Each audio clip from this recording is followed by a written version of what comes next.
नमस्कार, मैं हूं डॉक्टर भावना पंत और कहानियों की मेरी दुनिया में आपका एक बार फिर स्वागत है। महाभारत में आपने अक्सर सुना होगा, कृष्ण अर्जुन को कहते हैं हे पार्थ, और बदले में अर्जुन उन्हें कहते हैं हे सार्थ। अर्जुन को पार्थ क्यों कहा जाता है?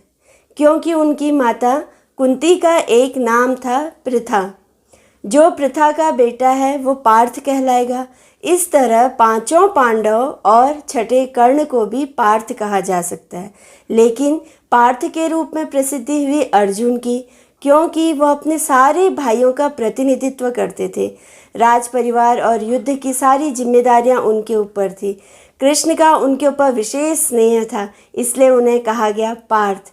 श्री कृष्ण उनके रथ के चालक यानी सारथी थे। सारथी को कहा जाता है सार्थ, इसलिए अर्जुन प्यार से श्री कृष्ण को सार्थ कहते थे।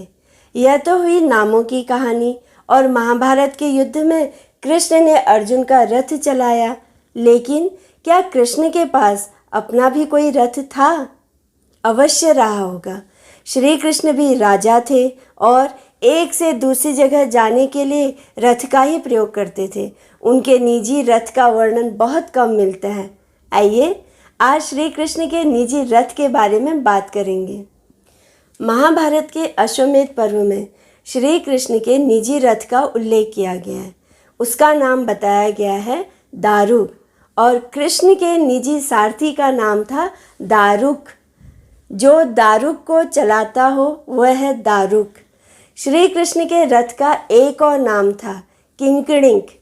ऐसा माना जाता है कि उनके रथ में छोटी छोटी घंटियां लगी हुई थी, जिसे किंकणी कहते हैं। वह द्वारका में रहते थे और पांडवों से मिलने के लिए उन्हें कभी इंद्रप्रस्थ या कभी विराट देश जाना पड़ता था, तो वह अपने इसी रथ में यात्रा करते थे।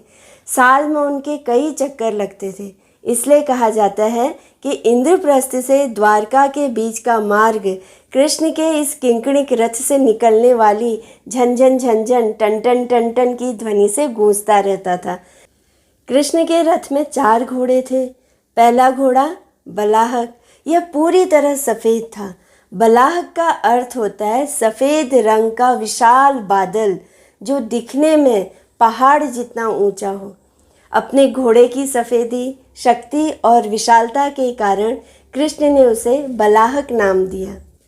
दूसरा घोड़ा शैव्य, यानी जो शिव के आशीर्वाद से मिला हो। पद्म पुराण के अनुसार शैव्य घोड़े का रंग हरा था, ठीक वैसा ही हरा जैसे तोते के पंख होते हैं। तीसरा घोड़ा था सुग्रीव, यानी जिसकी गर्दन बहुत सुंदर हो, इसका रंग सुनहरा है।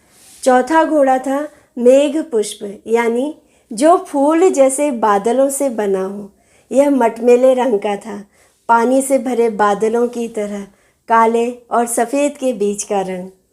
कृष्ण को रथ चलाना पसंद भी था, इसलिए जब उन्हें अर्जुन का सारथी बनने का अवसर मिला तो उन्हें प्रसन्नता ही हुई थी। अर्जुन का रथ चलाकर श्री कृष्ण ने संपूर्ण सृष्टि को एक महान संदेश दिया था। मान लीजिए कि ज्ञान की मोटी मोटी किताबें पढ़ने का समय आपके पास न हो, द्वैत अद्वैत विशिष्ट अद्वैत की फिलॉसफी आपको समझ में न आती हो, तब भी एक बार सारथी बने श्री कृष्ण, उसमें बैठे अर्जुन और 4 घोड़े वाले उनके रथ को ध्यान से देख लीजिए। आपको पूरे जीवन की डीप फिलॉसफी समझ में आ जाएगी। कैसे, यह मैं आपको बताऊंगी अपने अगले वीडियोज़ में। तब तक बताइए कि आज की यह प्रस्तुति आपको कैसी लगी।